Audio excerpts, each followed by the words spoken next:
Hi, this is Cindy Hudson, and thank you for joining me in one of our Power Up sessions. It's our last official Power Up session where we're going to be talking about sleep today. And I think that you all know what it feels like when you don't sleep well, how you feel the next day is foggy and groggy and maybe kind of cranky because everything is just so much more of a challenge. And they do have research that shows that sleep deprivation, even just 1 or 2 nights, it can slow our reflexes, it sabotages our creativity, our decision making skills are impaired, our problem solving skills are impaired. So there's a lot of things that go sideways when we're not getting a good night's rest. And I think that especially right now, there's been so much on everybody's minds. There's been so much that's up in the air that relaxing and getting a good night's rest can be kind of challenging. So today we're just going to spend a few minutes talking about maybe some tips and some strategies to help you get a good night's sleep. And then again, some more of the reasons about why it would be a really good idea to try to get a good night's rest. Even if you can only do 1 or 2 of the strategies, sometimes if it's going to be helpful, it'll be a good thing. So like I said, the fatigue feeling brings on more feelings of anxiety. It can lead to more episodes of depression. It's going to lead to a little bit more of a negative view or outlook on the world because, again, our problem solving skills are inhibited. And it just kind of all takes a downward spiral when we don't sleep well. And I think you probably can know all that. So we're talking about some good sleep hygiene this afternoon. And you know that when you sleep well, the next day you kind of feel like you're on your game. You've got your resources all firing. You're alert. You can come up with the right solutions to things, and you're just more focused and more productive, more fully present to what people are telling you during the day. You can absorb it better. So again, that's all based on a good night's rest. And I'm not advertising mattresses here, even though it might sound like it. Again, it's important for your health as well to get a good night's sleep because it supports our immune system. It maintains a healthy weight because, again, when we're fatigued and tired, we're looking for energy. We're going to go for the carbs and the sugar and the things that can rack up a lot of empty calories for us. So, again, sleep is a big part of maintaining a healthy weight. It lowers our risk for serious health conditions like heart disease, diabetes, those things you probably know, but sleep all feeds into that. And when you think about people who, for whatever reasons in their job, whether they were, truck drivers who, had to drive 20 hours a day, or nurses doing double shifts, or night shift nurses, it's really hard for them to have good, healthy habits, especially in regards to diet and exercise and sleep, which we know are the foundations of a good, healthy lifestyle. So anyway, so we know that good sleep can improve our mood, it improves our memory. And actually, one of the things I learned when I was getting ready for this talk today is that when we sleep, that's when our brain is going to encode new information and lay it down into a better, stronger memory pattern. So if you're trying to learn something new or just even kind of grasp everything that's been going on during the day, a good night's sleep is going to actually help improve your memory. But we need to have that quality REM for that to get encoded, for our brain to form those new pathways that'll enable us to recall, whatever the piece of information is that we're looking for. So again, sound sleep is going to improve comprehension skills. It's going to improve problem solving skills, a lot of cognitive support, which probably isn't news to most of us. So to get some better sleep, some other ideas for that, again, would be to set a consistent sleep schedule as much as you can. All of these ideas, I think, there's no one perfect solution.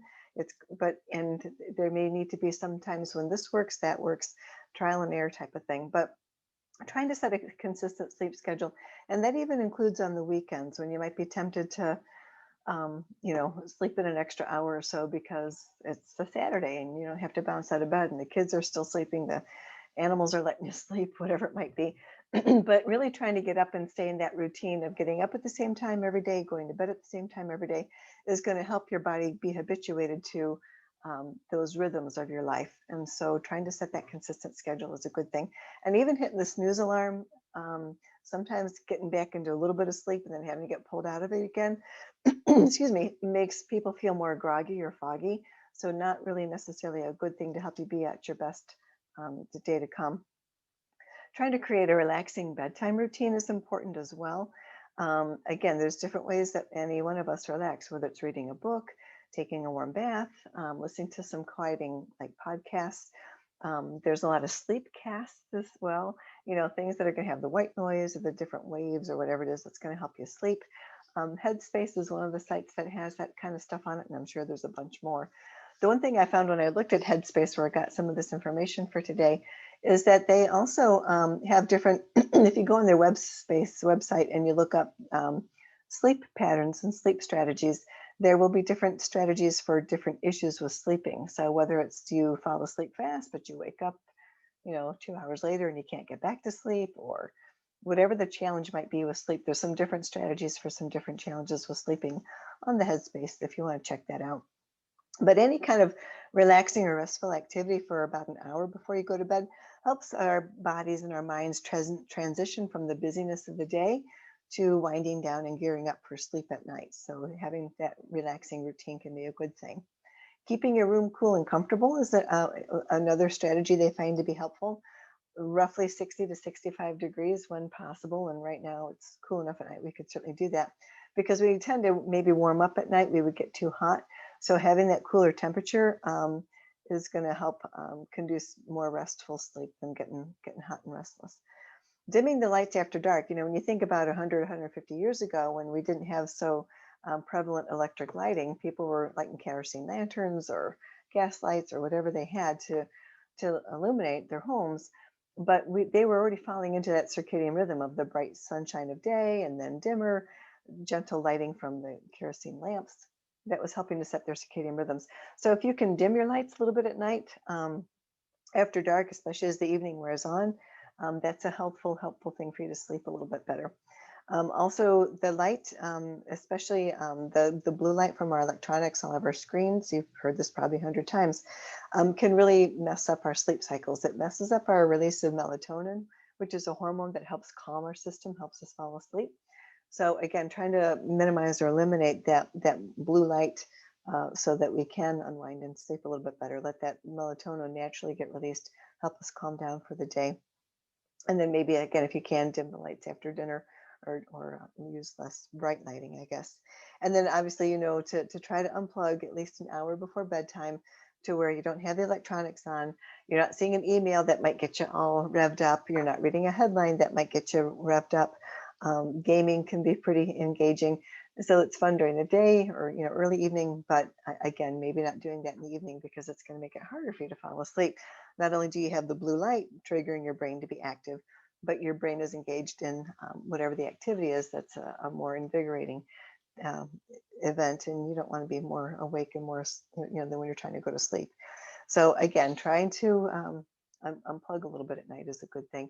Later in the day, trying to steer clear of stimulants, which includes chocolate, includes tea that might have caffeine in it, obviously coffee, all those energy drinks, those kinds of things. And I really kind of feel bad. There's a whole generation of people that, excuse me, they've grown up on the Red Bull, the Monster, all those energy drinks, probably really messing up their sleep cycles. And so they take more energy drink and more energy drink and stronger amounts of caffeine to try to overcome that feeling of sleepiness. They just need to unplug and go to sleep. That's a real tough cycle to get out of. So trying to limit caffeine or any of those stimulants at least 6 hours before bedtime is the ideal recommendation for that. Avoiding foods that can disrupt sleep, and that includes things like chocolate, of course, citrus foods, spicy foods, fried foods, or heavy fat foods. All those things are slow to digest, and if our stomach is working on that, we can end up with getting heartburn when we try to lie down and we don't have gravity helping us to digest things. So trying to avoid much of a heavy meal about 3 to 4 hours before bedtime is going to help us be a little bit more sleepy, help us get more restful sleep. Mixing the nightcaps, okay? So trying to skip alcohol in the evening. Some studies suggest even one glass of wine can disrupt sleep cycles. And some say one is okay, but more than one, probably not a good idea. Because alcohol is going to alter what's called our sleep architecture.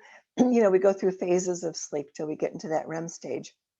And when we have alcohol, we've disrupted that cycle and we don't get into that REM stage as readily or as well.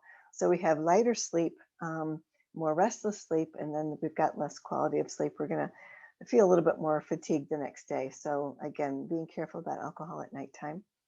Trying to get regular exercise, and we know the benefits of exercise, but it's also going to help improve our sleep. And it actually needs to happen and we can all say, well, I did a big long walk today, I should be tired, which it may well help for one time. But again, those routines, those habits. And so if your system is in the habit of exercising, maybe about 3 hours before bedtime, so that your system has a chance to calm down and unwind from that exercise. But those habits over time will help trigger better sleep patterns. Okay. But it may take a little bit because the exercise is going to stimulate your body to produce the stress hormone cortisol. That's going to keep us awake and revved up. We want to exercise in enough time in advance of bedtime so that that's getting out of our system and we can relax and go to sleep. But again, the regular exercise routine for a few hours before bed really does help us sleep better. Um, and then only using your bed to sleep in. Keeping your bedroom, I'm calling it kind of a sacred place. You go there to sleep because subconsciously our brains and our bodies get used to, we see a certain area. You see the dentist chair maybe, and you already kind of rev up just at the look of the dentist chair. So that's my case in point. You want your bedroom and your bed to be a place where, this is where I'm going to rest. And so keeping that habit up, I guess we'll say, making that a habit to just sleep in your bedroom and not necessarily like the computer screens, not necessarily watching TV. And even if you have to have a big discussion with your partner or spouse, probably better to not do that in the bedroom because if there's, going to be a pretty potentially difficult heart to heart, you don't want the bedroom to be associated with that. So keep the bedroom a place to rest. And if you need to have a conversation in another part of the house would be fine, but keep that bedroom kind of that sacred place, like the dentist chair, but in a good way. Okay.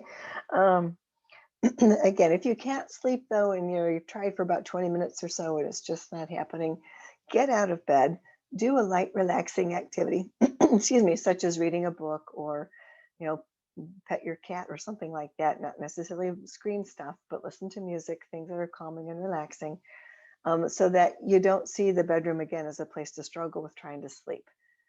Just sleep in the bedroom. And if you're having trouble sleeping, get out of the bedroom, do something different somewhere else that's calming for you, and then give it another try so that that just doesn't become a battleground for you with sleep. Okay. And my last comment is to limit the naps during the day. Believe it or not, naps are also going to be more disruptive to that sleep cycle. We want to be ready to sleep at night. And when you've had a nap on a Saturday afternoon or Sunday afternoon, that can be disruptive to your sleep that night. And you really want to keep up that consistent routine. So having that nap could be disruptive to that routine. I'm sure you've got maybe some of your own strategies that work. The warm milk really does have tryptophan in it. That really could help trigger sleep. So, it could be worth trying if you're having a rough night. But again, I thank you for listening to this because I think sleep, like I said, exercise, diet, all those things are so important to taking good care of your body, taking good care of yourself. And that enables you to take good care of all the people around you, your family, your loved ones, your friends, and obviously the residents you serve. So I want to say thank you for what you're doing.